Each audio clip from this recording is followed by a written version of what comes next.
Welcome to the Pardes channel. Today we explain Leviticus chapter 14 in a clear and simple way, step by step. We've got a really fascinating journey ahead of us today. We'll be walking through 6 main steps. First, cleansing outside the camp. Then, the 8th-day sacrifices. Next, provisions for the poor, followed by plague in a house. After that, we'll cover clarifications and key ideas, and finally wrap up with some really powerful practical life lessons. Let's get right into it. Section 1. Cleansing outside the camp. This is where the initial phase of restoration begins. Okay, so starting right at the beginning of the chapter, in verses 1 through 3, the text lays out the regulations for a diseased person at the time of their ceremonial cleansing. Now, you really have to notice where this all kicks off. The priest must physically go outside the camp to examine the person. And this is a crucial detail. This is for someone who has already been healed of an infectious skin disease. The actual physical healing, that's already happened. But the ceremonial, communal restoration, that is just beginning. Once the priest confirms the healing, verse 4 commands a very specific gathering of materials. The priest orders 2 live clean birds, some cedarwood, scarlet yarn, and a plant called hyssop. And each of these very specific elements is brought directly to the person who is still waiting, isolated outside the boundaries of the community. Verses 5 through 7 then give us the exact step-by-step procedure for what to do with these items, and it's incredibly visceral. One of the birds is sacrificed in a clay pot over fresh running water.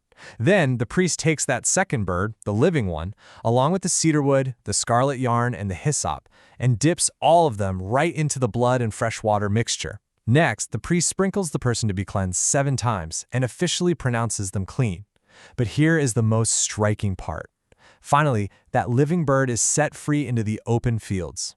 Just imagine being that person, watching that bird fly away. It is a powerful, deeply physical action symbolizing the lifting of the affliction. They are completely set free from the disease, just like the bird.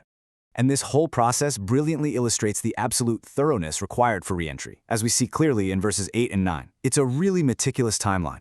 On day 1, the person washes their clothes, shaves off all their hair, and bathes in water. At this point, they can finally physically enter the camp. But there's a catch.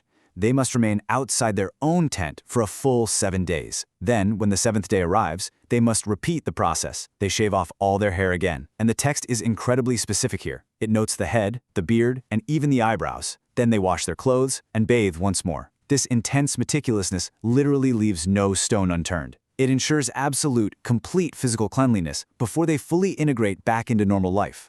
Section 2. The 8-day sacrifices. This covers the cleansing offerings.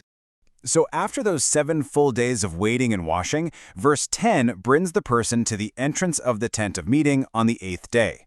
Now it's time for the offerings. They are required to bring exact amounts of flour and oil, measured in an ephah and a log. Those are ancient Hebrew units of measurement, used to ensure the offering is absolutely precise. Specifically, they have to bring 2 male lambs without defect, 1 female ewe lamb that is a year old and without defect, 3/10 of an ephah of fine flour mixed with oil for a grain offering, and exactly 1 log of oil. The priest then presents the person and these offerings before the Lord. 1 male lamb is offered as a guilt offering alongside that log of oil. They are waved before the Lord and then slaughtered right there in the holy place. Now, verse 14 introduces a highly unusual, very specific physical ritual using the blood of that guilt offering, which is then followed by the log of oil. And it raises an interesting question. Where exactly do these elements go on the person's body? Well, the text outlines the steps with total clarity. The priest takes some of the blood and literally applies it to the lobe of the person's right ear, the thumb of their right hand, and the big toe of their right foot. Next, the priest sprinkles some of the oil 7 times before the Lord, and then he applies oil to those exact same spots, the right ear, the right thumb, and the right big toe, literally right on top of the blood. The priest completes the entire ritual by pouring whatever remaining oil he has right onto the person's head to make atonement.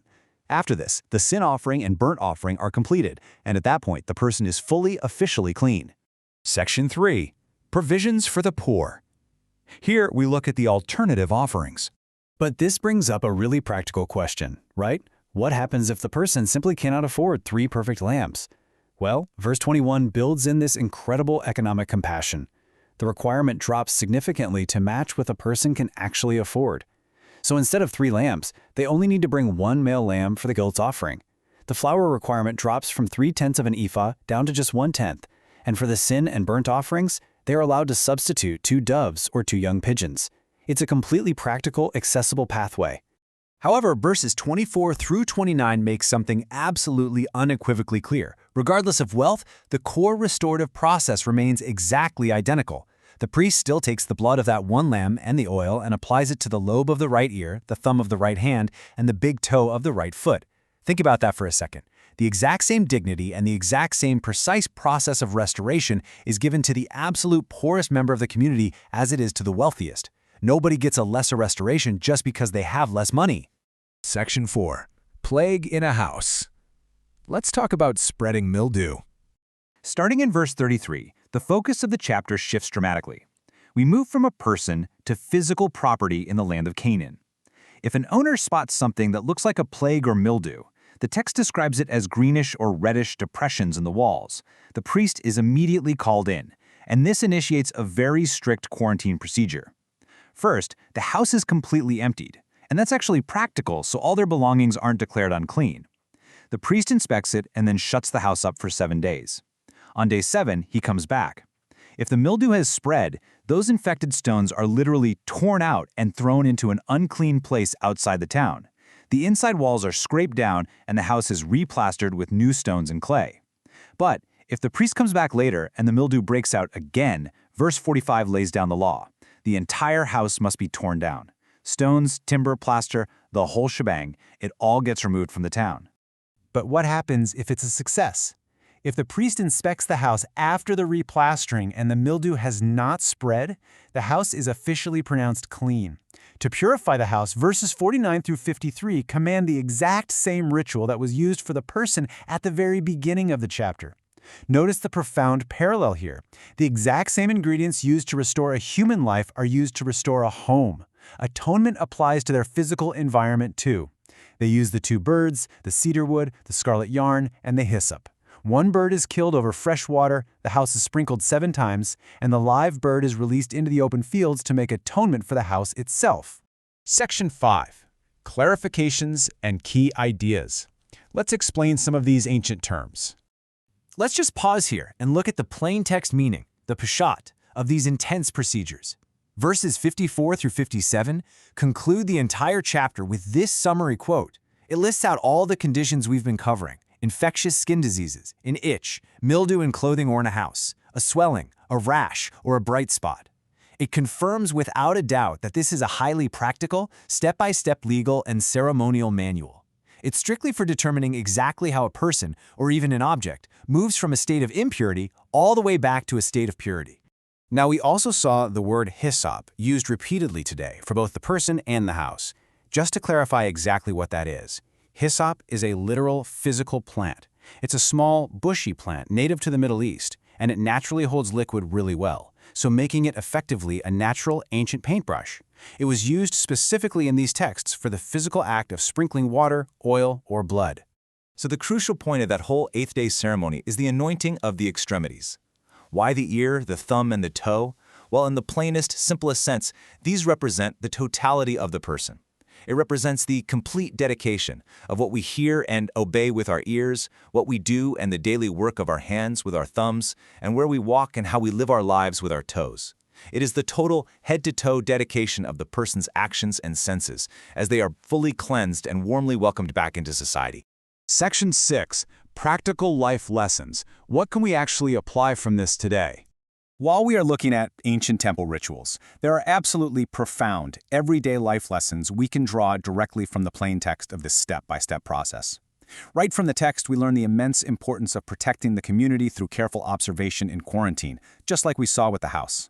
We see deep structural economic fairness. There is an equal opportunity for restoration for the poor. And we see that total renewal is always possible. There is always a clear, definitive pathway for someone to start over and be declared completely clean. But honestly, perhaps the most striking lesson comes all the way back from verse 3. Notice that the afflicted person doesn't have to find their way back alone. The community's leader, the priest, is commanded to physically leave the boundaries of the camp. He has to go outside and meet the isolated person right where they are to begin their healing journey. That is incredible leadership. And that leaves us with a really powerful question for our own lives, based on the actions of the priest. Who in our own communities is sitting outside the camp? who is isolated and just waiting for someone to walk out, meet them where they are, and invite them back in. Thank you for learning with us. If this helped you understand the chapter better, like, subscribe, and join us for the next chapter.